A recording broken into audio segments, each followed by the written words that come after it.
kami dari kelompok 1 Hukum Pidana Lanjut. Di sini kami akan menjelaskan tentang materi, tempat, dan sifat hukum pidana. Yang pertama, tempat hukum pidana, yaitu ada negara. Negara memiliki peran yang sangat penting dalam hukum pidana. Negara tidak hanya sebagai subjek dan objek hukum, tetapi juga sebagai wilayah yuridiksi. Pemahaman yang baik tentang konsep negara dalam hukum pidana sangat penting untuk memahami bagaimana pidana bekerja dan bagaimana negara melindungi kepentingan warganya. Dalam konteks hukum pidana, negara memiliki peran yang sangat sentral, yaitu sebagai subjek hukum, objek hukum, wilayah yuridiksi. Ada beberapa aspek penting negara dalam hukum pidana.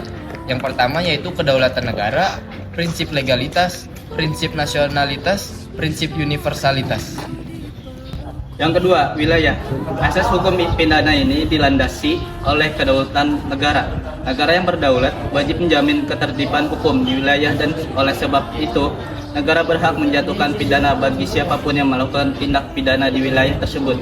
Kehadiran asas teritorial dalam peraturan perundang-undangan dapat ditemukan pada pasal 4 UU 1 2023 yang menerangkan bahwa ketentuan pidana dalam undang-undang berlaku bagi setiap yang melakukan tindak wilayah di NKRI, tindak pidana di kapal Indonesia atau di pesawat udara Indonesia, atau tindak pidana di bidang teknologi informasi, atau tindak pidana lainnya yang mengakibatkan dialami atau terjadinya di wilayah NKRI atau di wilayah Indonesia dan di pesawat udara Indonesia.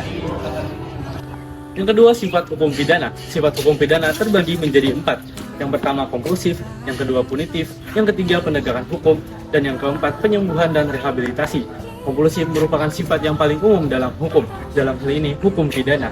Kompulsif merupakan sifat memaksa dalam menjalankan suatu sanksi agar tidak terjadinya residivis atau pengulangan yang dilakukan oleh seseorang dalam melanggar hukum pidana, sehingga terciptanya kedamaian masyarakat.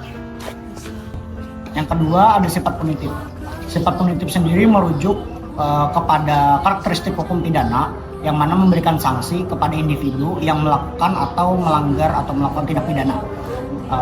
Hukuman ini bertujuan untuk yang pertama memberikan efek jera, yang kedua memberikan perlindungan kepada masyarakat, dan yang ketiga adalah penegakan keadilan.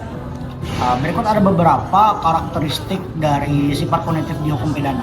Yang pertama ada sanksi, yang kedua itu ada efek jera, yang ketiga ada perlindungan masyarakat, dan yang keempat ada penegakan keadilan.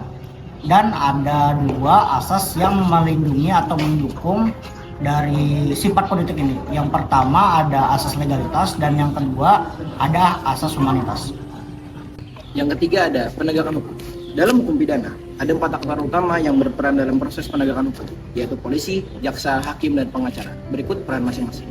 Yang pertama, polisi. Dalam proses penegakan hukum, polisi berperan sebagai penyelidik, penyidik, dan melakukan penangkapan terhadap terduga pelaku kejahatan. Yang kedua, jaksa. Dalam proses penegakan hukum, jaksa berperan sebagai penuntut umum untuk melakukan penuntutan terhadap pelanggar hukum di persidangan. Yang ketiga, hakim. Dalam proses penegakan hukum, peran hakim dalam ranah peradilan yakni berperan untuk mengadili suatu perkara yang masuk ke pengadilan. Artinya, hakim melakukan serangkaian tindakan untuk menerima, memeriksa, dan memutuskan perkara hukum berdasarkan asas bebas, jujur, dan tidak memihak. Dan yang terakhir keempat, pengacara. Peran pengacara adalah memberikan bantuan dan pendampingan hukum pada orang berperkara, baik itu yang terdakwa atau kepada orang yang berperkara perdata. Ya, untuk sifat hukum pidana yang terakhir itu ada penyembuhan dan rehabilitasi. Penyembuhan dan rehabilitasi berfokus pada pendekatan yang lebih humanis dalam menangani pelanggar hukum dengan tujuan utama untuk memulihkan perilaku mereka daripada semata-mata untuk menghukum mereka.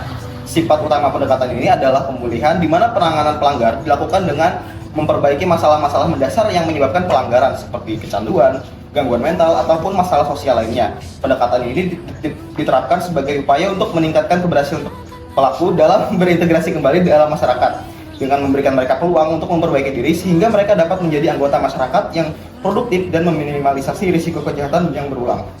Sekian materi dari saya, terima kasih.